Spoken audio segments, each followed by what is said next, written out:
असं असतं मम्मी? हो अगं, आपल्या समाजात पुरुषांचा हक्क जास्त चालतो. अगं निवडून आलेल्या बायकांना किती वाईट वाटत असेल ना? हो ग बाई, पण सांगायचं कोणाला?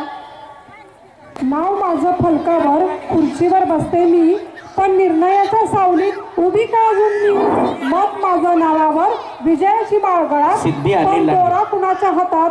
प्रश्न उभा प्रत्येक क्षणात. मी बाहुली नाही कुणाची, मी नेतृत्व करू शकते. विश्वास द्या मला, मी गाव सांभाळू शकते. नमस्कार जी, मला ओळखलं का?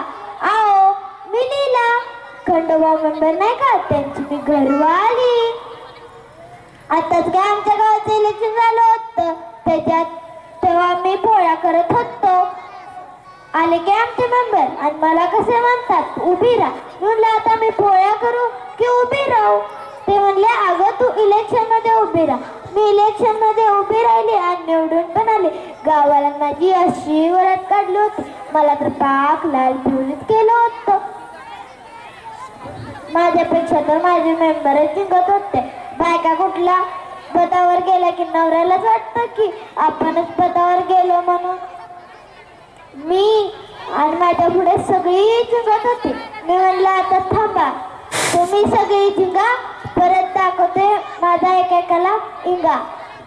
मग तो चपरासी आमच्या घरी आला होता आणि म्हणतो कसा, ग्रामपंचायतीमध्ये बिल्लो सर आले आहे, तिथं सरपंचाला बोलवलं आहे. लागलो मेंबर रस्त्याला. मी म्हटलं आहो थांबा, तिथे सरपंचाला बोलवते, तुम्ही काय सरपंच आहात का? म्हणजे तू काय बोलशील त्या माणसाला, तुला काय समजतं? मले काय समजतं पारा कुठला बाई? मी म्हणले त्या सावित्रीने आम्हाला शिकायचा अधिकार दिला, त्या संविधानाने आम्हाला हिंमत दिली. मग मी लागले ग्रामपंचायत वाटायला आणि एका टपरीवर मोठमोठे पोर्टे होते.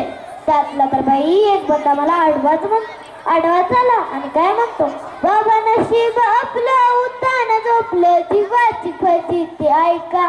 अरे नशीब आपलं उतान झोप, जीवाची फजिती ऐका.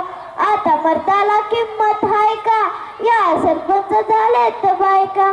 आता मर्दाला किंमत हाय का, या सरपंच झालेत बायका. तेव्हा कुठं बाई मला ती सावित्रीची आठवण आली. तिला पण असा झाला असं, घेतली चपण लावली गालाला. मी पण म्हणाले किटकिट लावता, तुमची हुशारी धावता. आओ किटकिट लावता, तुमची हुशारी धावता. आमचं बी थोडस ऐका, तुमच्या होटावर मिशा हाय का. आता सरपंच झालेत तर बायका, तुमच्या होटावर मिशा हाय का. आता सरपंच झालेत तर बायका. तेव्हा कुठं बाई तो जाऊन त्या रस्त्याला लागला. मग मी पण निघाले ग्रामपंचायत रस्त्याला. बघते तर काय, त्या लेकराला ताप आला होता. एक देवी आलेले आहे आणि काशी म्हणते, तो त्या चिंतेच्या झाडाकर गेला होता. बोल तुला 11 रुपयाचा निवेद्य, बोल तुला बोकड कापे. काय तो अंगारा, काय तो दुवारा. म्हणलं सगळं बंद करा, मी डॉक्टर साहेबांना बोलवून येते. मी डॉक्टर साहेबांना बोलवलं आणि ते म्हणले की याला झाला डेंगू.